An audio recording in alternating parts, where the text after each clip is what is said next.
ہمارا جو تیسرا پلر آف اسلام ہے وہ ہے روزہ۔ پیپر میں آتا ہے کہ روزہ کے لغوی معنی کیا ہے؟ اس کا معنی ہوتا ہے رکنا۔ اس کے ساتھ 10 شعبان 2 ہجری کو روزے فرض ہوئے، یہ یاد رکھنا ہے۔ اس کے علاوہ یہ رمضان جو ہے اسلامک کیلنڈر کا کون سا مہینہ ہے؟ یہ بچوں 9واں مہینہ ہے۔ یہ پیپر میں سوال آ جاتا ہے۔ اسلامک منتھ کتنے ہیں یہ میں آپ کو کرواؤں گا، ڈیز کیا ہیں یہ میں آگے آپ کو انشاءاللہ جا کے ترتیب سے بھی کرواؤں گا۔ تمام انبیاء کرام کی امتوں پہ روزے فرض تھے۔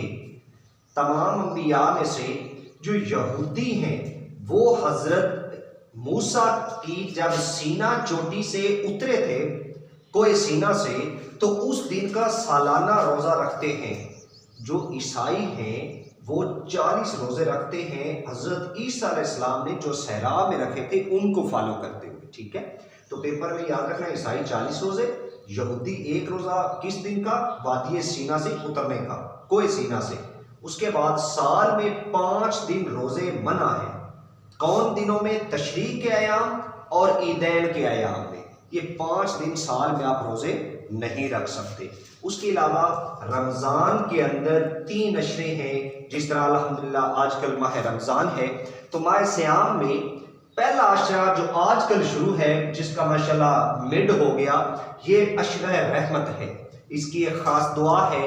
اس کے علاوہ عشرہ مغفرت جو ہے وہ درمیان والے جو 10 روزے ہیں، اور تیسرا عشرہ نجات فی النہار، یعنی جہنم کی آگ سے آزادی کا جو عشرہ ہے وہ تیسرا عشرہ ہے۔ تو رمضان کا پیپر میں سوال آتا ہے کہ پہلا عشرہ کیا ہے، دوسرا کیا ہے، تیسرا۔ ان تینوں کی دعائیں ہیں وہ آپ کے پاس اویلیبل ہوں گی، ان کو یاد کر لیں، ملیے گا مسلم۔ اگلا جی قضا، اگر روزہ اللہ نہ کرے انسان بیماری کی وجہ سے، سفر کی وجہ سے، جو اللہ تعالیٰ نے عذر دیے ہوئے، ان عذر کی بنیاد پہ انسان روزہ نہیں رکھ سکتا، تو بعد میں اس کا روزہ عید کے بعد رکھنا وہ ہوتا ہے روزہ قضا۔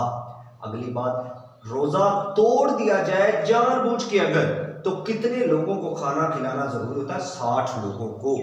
اگلی بات، فطرانہ ہم ادا کرتے ہیں کس میں؟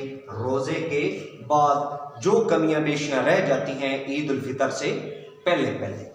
اگلی بات، نماز تراویح جو ہے بچوں یہ رمضان میں ہے، اور رمضان کے اندر نماز تراویح جو ہے اہم بات کہ حضرت عمر نے با جماعت جو نماز تراویح ہے اس کا پہلی دفعہ اہتمام کیا۔ اللہ کے نبی کے دور میں نماز تراویح جماعت کی حالت میں نہیں ہوتی تھی۔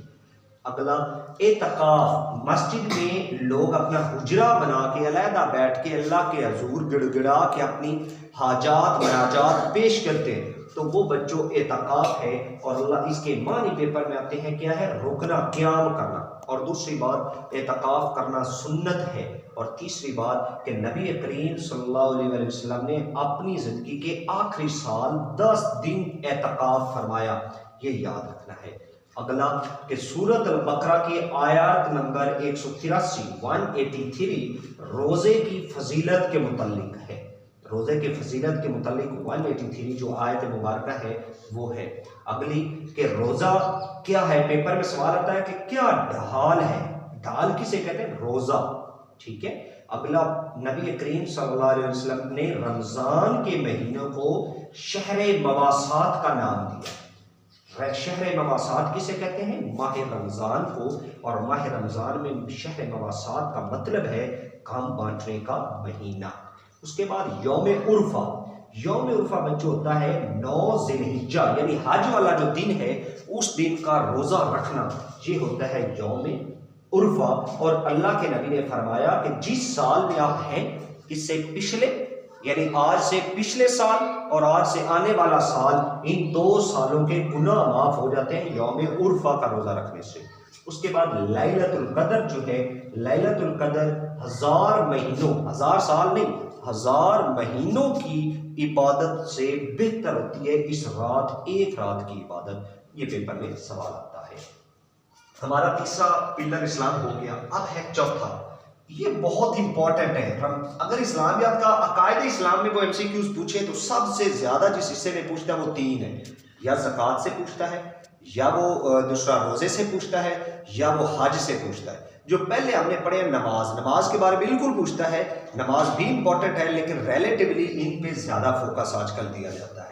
یہ پاورٹی ایلیویشن جو ہے اس کنسیپٹ کی بنیاد ہے زکوٰۃ. تو اس وجہ سے آج کل پاورٹی ایلیویشن سسٹینیبل ڈیولپمنٹ گول کا حصہ ہے، تو اس وجہ سے زکوٰۃ کے اندر کام ہو رہا ہے. تو یہاں پہ بچوں چوتھا پلر اسلام کا زکوٰۃ ہے، جس کے لیے جو زکوٰۃ کا لفظ ہے یہ تزکیہ سے لیا گیا عربی زبان کے لفظ سے، جس کے معنی ہے پاک کرنا. ٹھیک ہے، پیپر میں آتا ہے سیدھا پاک کرنا معنی زکوٰۃ کا. دوسری بات، 2 ہجری کو زکوٰۃ فرض ہوئی. اب یہاں پہ دیکھیں، روزہ بھی 2 ہجری، فطرانہ بھی 2 ہجری، عیدین بھی 2 ہجری، زکوٰۃ بھی 2 ہجری، اور زکوٰۃ کا جو مکمل قوانین ہیں وہ بچوں 9 ہجری میں فرض ہوئے. اور زکوٰۃ ہجرت کے سال میں فرض ہوئی تھی، تو ان دنوں نبی کریم صلی اللہ علیہ وسلم مدینہ میں قیام فرما تھے، تو مدینہ کے دوران زکوٰۃ فرض ہوئی. اس کے بعد قرآن مجید میں 82 دفعہ احکام یعنی زکوٰۃ کے متعلق احکام 82 ٹائمز ہیں ہمارے پاس قرآن مجید میں، اور 32 یعنی 32 دفعہ نماز کا ذکر جو ہے وہ زکوٰۃ کے ساتھ اکٹھا ہے. یہ پیپر میں ہم سے کیوں آتا ہے. تیسرا، نصاب کسے کہتے ہیں؟ وہ کم سے کم آپ کے پاس مال جو آپ پہ یہ فرض کرتا ہے کہ آپ نے زکوٰۃ ادا کرنی ہے. وہ کتنا ہے وہ آگے جا کے آ جائے گا. صاحب نصاب کسے؟ یہ نصاب ہے، اور صاحب نصاب جس کے پاس اللہ نے مال دے رکھا ہو. ٹھیک ہے. اگلا، قرآن مجید میں سورۃ التوبہ، اس میں 8 مصارف زکوٰۃ بتائے گئے ہیں، یعنی زکوٰۃ کن لوگوں پہ فرض ہے، کون لوگ زکوٰۃ لے سکتے ہیں. تو ان میں سے جو پیپر میں MCQs آئے ہیں نا 8 ہیں، وہ کون سے سب کو یاد نہیں رہتے، میں نے صرف وہ لکھے ہیں جو اہم ہیں اور پیپر میں آتے ہیں. ایک تو فقراء پہلے، دوسرا مؤلف القلوب یعنی جو دلوں کو جوڑنے کے لیے، اس سے میری مراد کوئی بندہ مسلمان ہوتا ہے کافر سے، عیسائی سے، دوسرے مذہب سے، تو اس کے دل کو اسلام سے جوڑے رکھنے کے لیے مسلمانوں کا یہ ایک زکوٰۃ کمیٹی کا فرض ہے کہ اس کے دل کو جوڑنے کے لیے زکوٰۃ دیں.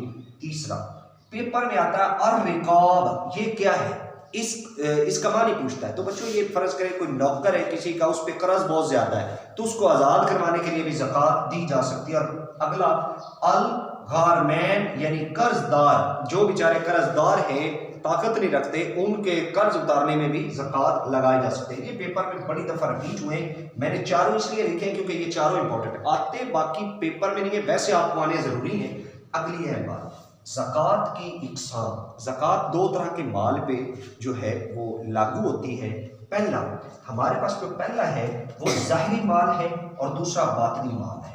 ظاہری مال میں کیا چیزیں آتی ہیں؟ ہماری گائے، بھینس، بکریاں، اور یہ جو میں نے لکھا ہے. اور باطنی مال میں آتے ہیں سونا، چاندی، تجارتی مال اور نقد پیسے. اب اس میں دیکھیں میں نے لکھا کہ ظاہری مال میں مویشی کتنے ہیں اور ان پہ کتنوں پہ پیپر میں ہم سے کیوں جاتا ہے کہ کتنی اونٹ ہوں تو آپ پہ زکوٰۃ واجب ہے. یہ جی 5 اونٹ ہوں، 40 بکریاں ہوں، 40 بھیڑیں ہوں، 30 گائے ہوں، 30 بیل ہوں، تو آپ پہ زکوٰۃ ان پہ واجب ہو جاتی ہے. اگلا، باطنی مال میں سونا چھپایا ہوتا ہے آپ لوگوں نے، تو سونے 7.5 تولے سونا گھر میں پڑا ہو تو اس کا بھی 2.5% آپ نے زکوٰۃ ادا کرنی ہے. چاندی 52.5 تولے یا 612 گرام پڑا ہو پھر بھی زکوٰۃ فرض ہے. اور اگلی ہے بات، ایک لفظ کی ٹرمینالوجی سمجھنی ہے، وسق. یہ لفظ میں نے لکھا ہے وسق. وسق بچوں 40 گرام کا وزن ایک وسق کے برابر ہوتا ہے. اگر آپ کی فصل کماد ہے یا وہ شٹالہ یا اس طرح کی جو ہم جانوروں کو چارے والے استعمال کرتے ہیں فصل، اس کے 5 وسق ہو تو ان پہ بھی فرض ہے زکوٰۃ. تو ہم لوگ ان چیزوں پہ زکوٰۃ نہیں دیتے ویسے. اگلی بات، ہمارا یہ ٹرم ہے فے. فے سے مراد ہوتا ہے سرکاری زمین سے حاصل ہونے والی آمدنی. اور آگے ہے عشر. عشر ہوتا ہے کہ جو ہے نا ہم لوگ وہ نکال کے دیتے ہیں، وہ ہوتا ہے عشر. اچھا، اگلی ہے بات، عشر 2 طرح سے ہوتا ہے. فرض کریں اب ہمارا کچھ زمین ہے جہاں پہ نہری پانی ہے، کچھ ہماری زمین ہے جہاں پہ ہم نے ٹیوب ویل لگائے. جو نہری پانی یا بارشوں پہ زمین پکے وہ ہوتی ہے قدرتی طور پہ سیراب شدہ. اس کا 1/10 حصہ ہم نے عشر دینا ہوتا ہے، یعنی ہر 10 من گندم کے بعد 10واں من ہم نے اللہ کی راہ میں دینا ہے. اگر ہم نے اپنی موٹریں لگائی ہیں، ٹیوب ویل ہے، مصنوعی طریقہ ہے، پانی نیچرل نہیں ہے، بارش نہیں ہے، پھر ہم نے ہر 20واں من جو ہے وہ اللہ کی راہ میں دینا ہے، یہ مصنوعی طریقے سے. یہ یاد رکھنا ہے عشر کی مصنوعی یا نیچرل. آگے جزیہ کیا ہوتا ہے؟ جزیہ ہوتا ہے بچوں جو زمین یعنی فرض کریں ہمارے ملک میں کوئی عیسائی رہتا ہے، کافر رہتا ہے، وہ غیر مسلم کے لیے جو لفظ استعمال ہوتا ہے اس کو بولتے ہیں ذمی. ذمیوں سے جو وصول کیا جاتا ہے محصول وہ ہوتا ہے جزیہ. اور ذمی کسے کہتے ہیں؟ اسلامی ریاست میں جو غیر مسلم رہتا ہو. اگلی بات خمس کیا ہے؟ خمس ہوتا ہے 1/5، پانچواں حصہ. یہ بس ٹرم یاد رکھنی ہے. فدیہ کیا ہوتا ہے؟ فدیہ ہوتا ہے کہ جنگ میں آپ کے پاس کوئی قیدی آیا اور وہ جو قیدی ہیں ان کو آزاد کرنے کے لیے وہ جو رقم ادا کرتے ہیں وہ ہمارے پاس ہوتی ہے فدیہ.